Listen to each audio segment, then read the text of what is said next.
Nyarko Girls Senior High School one SRC week no ene ana etoso ennan na ene dwumadie no na so special and say one more at the cooking competition SHS so and now so and now one more Miss Osiahene me pastor say one more you one more extra one more display one culture one amamre amanie one chrome one more edie ewo baby one ewo na nyame pa ochina kasa na dwumadie no ne Opemsuo ejina ni na ne se ene dwumadie no hu aduane noa ene amamre ni amane wo mo ehweye no nyame pa ochina so wo mo esabeye bibi foforo na de obedi nkunim no si won che ese ono na eye Miss Osiahene ewo Serwaa Nyarko Girls Senior High School. Ebe chepni wona awomo enu aduane no na ye ni oma akotwetwe nkomo. Mama akoso jemfo Sunday ni Opemsuo Radio Opemsuo TV. Miss Agnes, na what you say? Nyanko padum me ho. Ana die ene nyame porch na. Miss Osiahene na woka wo ho ede eye cooking competition na moye. Na ye kase Agnes ya hwan. Me Agnes Pancha said Akuma emuti. It means pure and holy. Now The stage name the Nati I'm representing Greater Accra region. Now yes share anyama city table you see who no aduane bay. Me ya barrier ni kontomre stew. Nti me wo me ntos wa ha. Me wo me nchene wa ha. Me kojeni awawaye ena momone engusu wa ha na pe we ya akatoa amedi begum me tomato sususu ni ena me hyeto eti wo ye die ni me ye gani me ye nkran ni let's go Miss Osiahene na me Miss Brown who ye gani Femi abenwa. Jena ewoti beti wa. Uye Femi abenwa. Eti send ni comedy am comedy direct. Uye dey bununi. Na ye ka bunu kra mama dey ka bi so beto ko ma na su bi. Ye ko mo ye bi bayre. Bayre fufu, bayre so, bayre ampesi. Be na de me bayre fufu ama ready.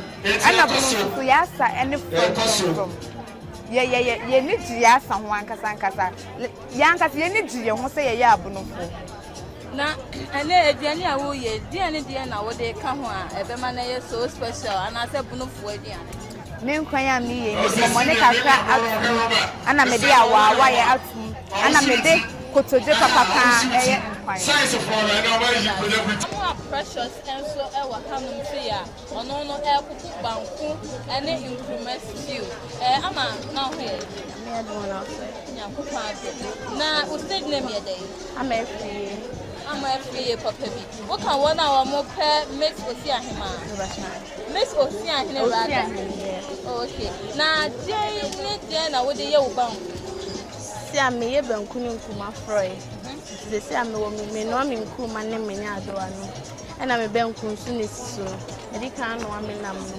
ama na ye ready ntino si aka banku ni nkuma na ma start me froy eti froy no ye kakra e ma ye ewo the TV smile okay so froy no me chime ngo ne me jene so a na me de me momonya too much so kama and also bia na me de me meko and me garlic ni ginger na ma blend no na mama no so abbe ansa na me de me nam and me tuna aka ho and also esiso kakra bia na be de me kuma ne be ko mu last so ye die ya santini na e share wo kran se rabetina Miss Osiahene.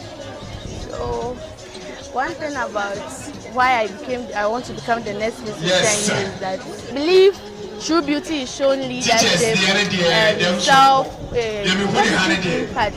So I want to use my voice and platform to educate young girls to be themselves and also value themselves. Martin.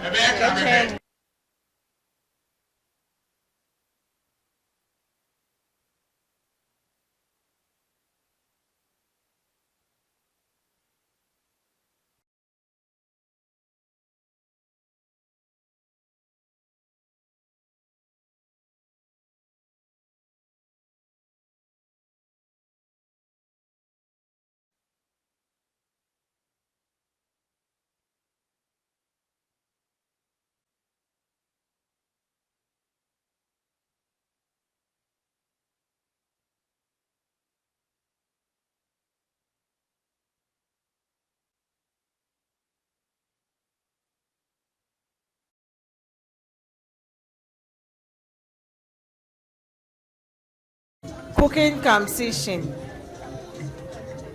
We all gave them marks and then came out with an average mark for each of the contestants. With reference to last year's competition, I think this year is a little bit higher.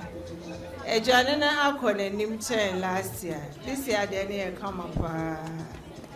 So we give them a round of applause. All the contestants. But everybody can maybe atos. And see the final conclusion from all the judges, we concluded that contestant number 1 had an average mark of 258.